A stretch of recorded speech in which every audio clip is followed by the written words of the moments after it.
Some people might say, well, why do you start in Tallahassee with a tour about Wakulla Springs? Well, that's because Wakulla Springs begins up here. For the winds piping to us in vain as in revenge have sucked up from the sea contagious fogs, which falling on the land hath every pelting river made so proud that they've overborne their continents. Dark water and algae, hydrilla.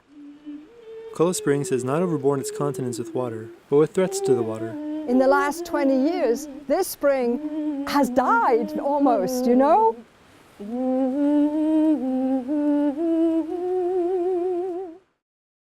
We have to say that there is nothing ecological going on in Shakespeare.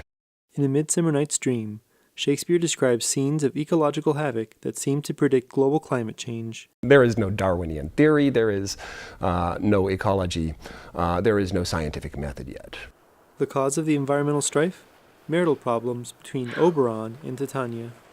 The interconnection that's being understood here is not what we would call, strictly speaking, an ecological connection. The word ecology is coined 250 years after Shakespeare's dead.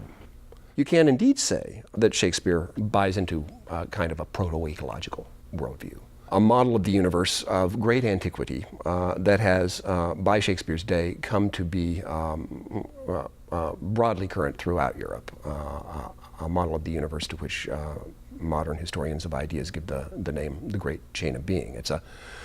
It's a model, I like to think of it as a unified field theory of everything, basically, that can be traced back to Plato, to his Timaeus, but that grows gradually over the centuries by accretion at the hands of a number of philosophers and natural historians.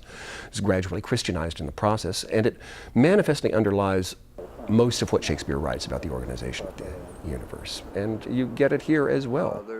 When it comes to the chain of being ordering the Wakulla Springs system, few people are as knowledgeable as Jim Stevenson.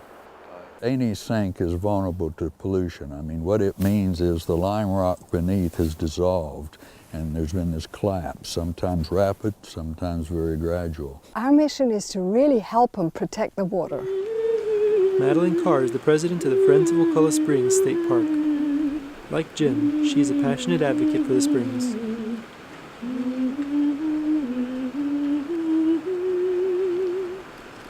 You spotted snakes with double tongue, thorny hedgehogs be not seen. Newts and blind worms do no wrong. Come not near a fairy queen. Philomel with melody. Philomel, the nightingale, who's being called upon to participate in the lullaby, basically, and in the process to help ward off the beasts of ill omen who are surrounding Titania. The springs, beasts of ill omen, aren't animals. Dark water and algae, hydrilla. Clear water is pumped out of the aquifer, darkening the water in Wakulla Springs and ending its glass-bottom boat tours. Now that water was on its way to Wakulla Springs when that well intercepted it. Invasive hydrilla crowded out apple snails, leading to the disappearance of the snail's predator, the limpkin. But today is largely about algae, which is fed by nitrates that accumulate as water makes its way southward through the spring shed. Fertilizer on lawns is a big deal. Cascades Park was created in part to sequester nitrates and keep them from flowing south.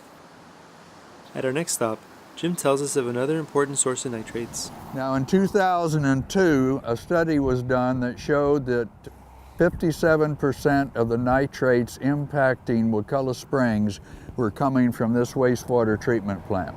When somebody important flushes in the Capitol, it takes 6 hours for that flush to get here. It takes 18 hours for it to be processed, and then 4 hours for it to be piped 9 miles to the spray field. There, it's sprayed out and soaks down into the aquifer, and in 56 days, it's coming out of Wakulla Springs.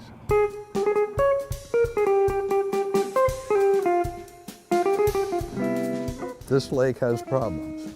For 50 years, the city of Tallahassee released their sewage effluent into this lake. 30% of the stormwater comes right down this system that we've been following.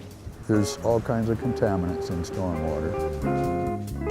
We've been following this water. This is Munson Slough coming in here. We've crossed it on several bridges. You see there's almost no flow at this point. And this is the spot where surface water becomes groundwater. We visit several sinkholes connected to Wakulla Spring. Again, I called this a karst window. We call them that because you can look into the aquifer. Some are cleaner than others. The algae will, when it gets in a mat like that, smothers the desirable native plants beneath because they can't get sunlight. Finally, we stand above the spring itself. In it, we see a symbol of hope for Wakulla Springs. We had a bonanza that came in and helped us with the Hydrilla problem. As the limpkin left because there weren't any more apple snails, so in come the sea cows or the manatees. And of course, they're voracious eaters. There are other sources of hope, such as the renovation of the water treatment facility, which has reduced its nitrate output to less than a quarter of what it had been.